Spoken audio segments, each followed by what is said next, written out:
एक छोटे से राज्य में एक बहुत ही लालची राजा राज्य करता था।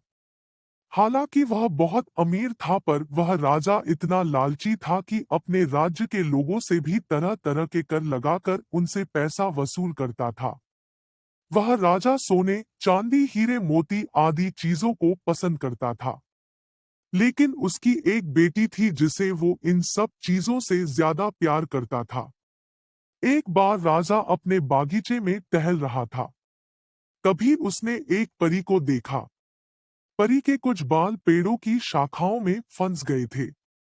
राजा परी के पास आया और उसे बाहर निकालने में मदद की।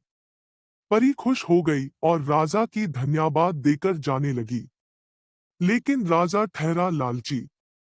उसने परी से कहा, मैंने तुम्हारी मदद की है, तुम्हें इसके बदले तुम्हें मेरी इच्छा पूरी करनी होगी।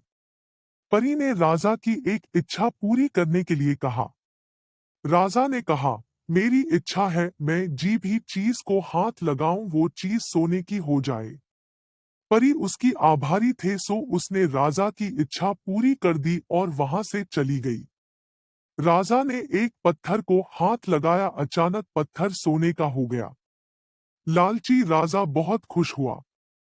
अपनी पत्नी और अपनी लाडली बेटी को अपनी इस शक्ति के बारे में बताने के लिए अपने महल की ओर चल दिया।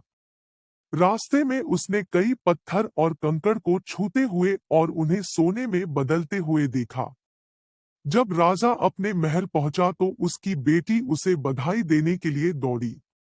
जैसे ही वह उसे अपनी बाहों में लेने के लिए नीचे झुका, छूते ही बेटी एक सोने की मूर्ति में बदल गई। राजा तबाह हो गया और रोने लगा और अपनी बेटी को वापस लाने की कोशिश करता रहा। उसे अपनी मूर्खता और लालच का एहसास हुआ। अब वो अपनी शक्ति से छुटकारा पाना चाहता था। उसने अपने बाकी दिनों को अपनी इच्छा को दूर करने के लिए परी की खोज में बिताया। कहानी से शिक्षा। लालच करना अच्छी बात नहीं है। लालच हमेशा पतन की ओर ले जाता है।